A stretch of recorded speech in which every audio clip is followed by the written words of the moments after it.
सोचिए, भारत का सबसे बड़ा स्टॉक एक्सचेंज, अरबों रुपयों का रोज का खेल, हाईटेक सर्वर्स और इन सबको कंट्रोल कर रहा है एक रहस्यमयी, बिना चेहरे वाला हिमालयन योगी। आज के इस डीप एनालिसिस में हम बात करने वाले हैं द ग्रेट मिलीसेकंड हाइस्ट की। कोई नकाबपोश लुटेरे नहीं, कोई बंदूक नहीं, बल्कि एल्गोरिदम की स्पीड से हुआ एक ऐसा कॉर्पोरेट गवर्नेंस फेलियर जिसने पूरे सिस्टम को अंदर तक हैक कर लिया था। अब जरा इमेजिन कीजिए, क्या हो अगर कुछ गिने चुने लोग डार्क फाइबर का इस्तेमाल करके स्टॉक मार्केट में बाकियों से कुछ मिली सेकेंड्स आगे का टाइम ट्रैवल कर लें। सुनने में किसी हॉलीवुड थ्रिलर जैसा लगता है ना? पर यह सच है।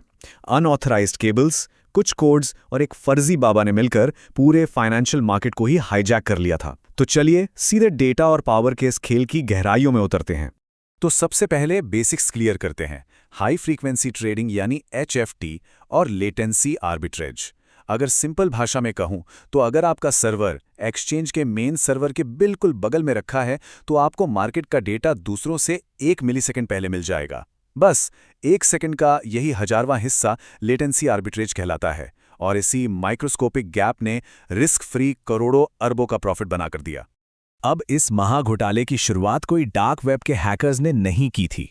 ये शुरू हुआ 2006 में, वो भी एकेडमिक रिसर्च की आड़ में। को लोकेशन फैसिलिटी तब तक ऑफिशियली अप्रूव भी नहीं हुई थी, लेकिन अजय शाह जैसे रिसर्चर्स तत्कालीन मैनेजमेंट की नाक के नीचे से सीधा टिक बाय टिक यानी TBT डेटा निकाल रहे थे। ये मार्केट का सबसे सेंसिटिव डेटा था जो ओमनिसिस जैसी एल्गो बनाने वाली कंपनियों को पास किया गया। मतलब एक तरह की डिजिटल सेंधमारी 2009 से ही परफेक्ट की जा रही थी। अब आते हैं 2010 से 2014 के बीच की उस सबसे बड़ी तकनीकी खामी पर, सीक्वेंशियल TCP/IP, यानी जो पहले लॉगिन करेगा डेटा उसे ही पहले मिलेगा, फर्स्ट इन फर्स्ट आउट। ये बिल्कुल वैसा था जैसे किसी टोल प्लाजा पर आपके लिए एक VIP लेन खोल दी गई हो। 62 ऐसे ब्रोकर्स थे जिन्हें एग्जैक्टली पता था कि सर्वर कब बूट होगा, और वो हमेशा लाइन में सबसे आगे होते थे। जबकि होना यह चाहिए था कि एक निष्पक्ष मल्टीकास्ट सिस्टम के तहत सबको एक साथ डेटा मिले। और इस खामी का फायदा कितने दिन उठाया गया?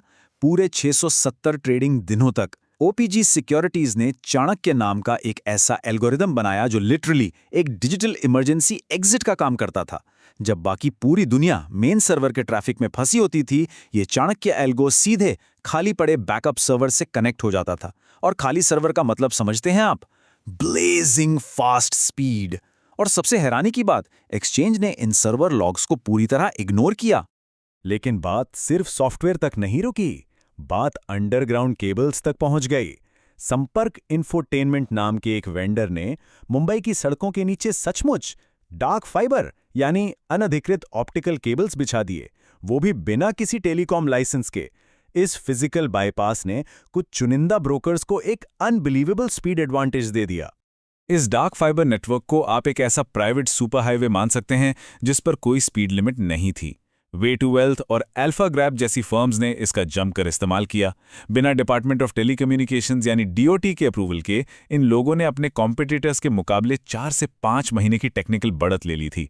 आप अंदाजा लगा सकते हैं इसका प्रॉफिट, हर दिन करीब 50 से 100 करोड़ रुपए का रिस्क फ्री आर्बिट्राज प्रॉफिट। तो अगर हम इस पूरे तकनीकी खेल को समराइज करें तो ये 3 अलग अलग खामियां थीं जो एक साथ मिलकर काम कर रही थी। सीक्वेंशियल डेटा फीड से 62 ब्रोकर्स ने फायदा उठाया, बैकअप सर्वर के लूप होल से OPG सिक्योरिटीज ने, और डार्क फाइबर से अल्फा ग्रेप और वे टू वेल्थ ने। इन तीनों ने मिलकर सालों तक मार्केट से बेहिसाब पैसा निचोड़ा। ये एक तरह का परफेक्ट सिस्टमैटिक हैक था। लेकिन इस कहानी का सबसे माइंड ब्लोइंग हिस्सा तो अब आता है, द इनसाइड जॉब। तत्कालीन MD और CEO चित्रा रामकृष्णन एक्सचेंज का हाईली कॉन्फिडेंशियल डेटा जैसे 5 साल के फाइनेंशियल प्रोजेक्शंस, बोर्ड के एजेंडे, एम्प्लॉय अप्रेजल्स, ये सब सीक्रेटली एक आउटलुक ईमेल आईडी पर भेज रही थीं। और ये ईमेल आईडी किसका था? एक हिमालयन योगी का, जिसे वो सिद्ध पुरुष मानती थीं। मतलब इंडिया का सबसे बड़ा टेक एक्सचेंज एक अदृश्य बाबा के इशारों पर चल रहा था। और इसी योगी के सीधे निर्देश पर एंट्री होती है आनंद सुब्रमण्यम की। इनकी पिछली कॉर्पोरेट सैलरी थी महज 15 लाख रुपए, लेकिन योगी के कहने पर बिना किसी HR अप्रूवल के इन्हें सीधे 1.68 करोड़ के पैकेज पर एक्सचेंज में चीफ स्ट्रेटेजिक एडवाइजर बना दिया गया। और बात यही नहीं रुकी, जल्दी ही ये पैकेज 4.21 करोड़ रुपए तक पहुंच गया। ये सब कुछ लिटरली हवा में हो रहा था। पर जब सीबीआई और माइक्रोसॉफ्ट ने मिलकर इन ईमेल्स के आईपी लॉग्स को ट्रेस किया, तो पता है क्या निकला? ये ईमेल्स चेन्नई में उसी जगह के आसपास से आ रहे थे जहां सुब्रमण्यम खुद रहते थे। जी हां, योगी कोई हिमालय का बाबा नहीं था, बल्कि सीईओ को मैनिपुलेट करने के लिए बनाया गया एक फेक अवतार था। और सबसे शॉकिंग बात यह थी कि बोर्ड ऑफ डायरेक्टर्स को इस डेटा लीक के बारे में पता था, फिर भी सब चुप बैठे रहे। अब आप सोच रहे होंगे कि इस भारी तकनीकी मुनाफे का हुआ क्या?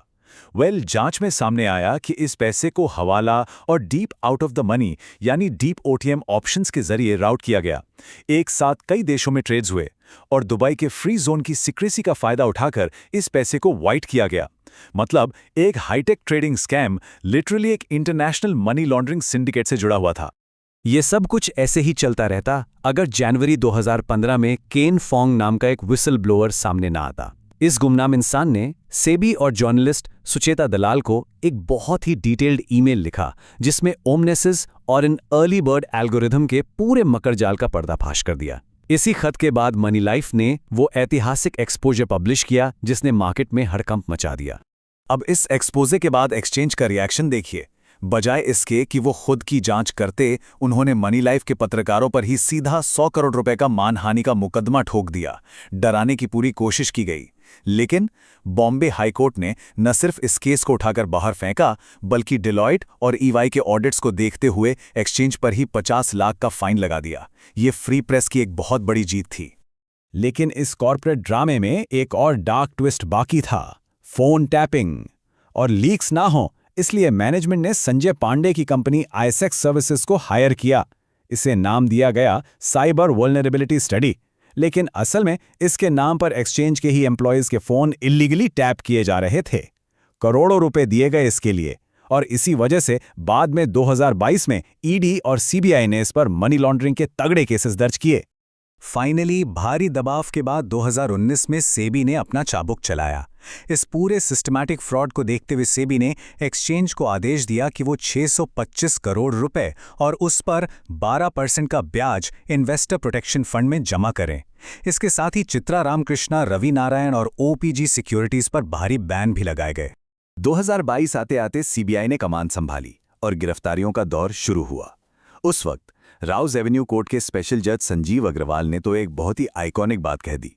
उन्होंने कहा, जांच एजेंसी इस हिमालयन योगी के चेहरे से रहस्य का पर्दा हटाने में लगी है, जो हिमालयन यति की तरह ही मायावी है।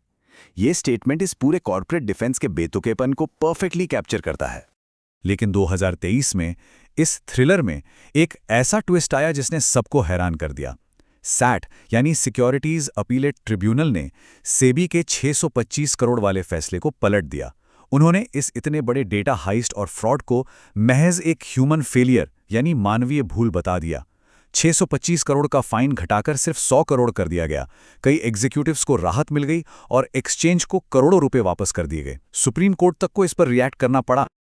अब आप सोच रहे होंगे, इस हाईटेक लड़ाई से मेरा क्या नुकसान हुआ? जब ये एल्गोरिदम आपके ऑर्डर से ठीक 1 मिलीसेकंड पहले अपना ट्रेड मार रहे थे, तो प्राइस टाइम प्रायोरिटी का पूरा कॉन्सेप्ट ही खत्म हो गया था।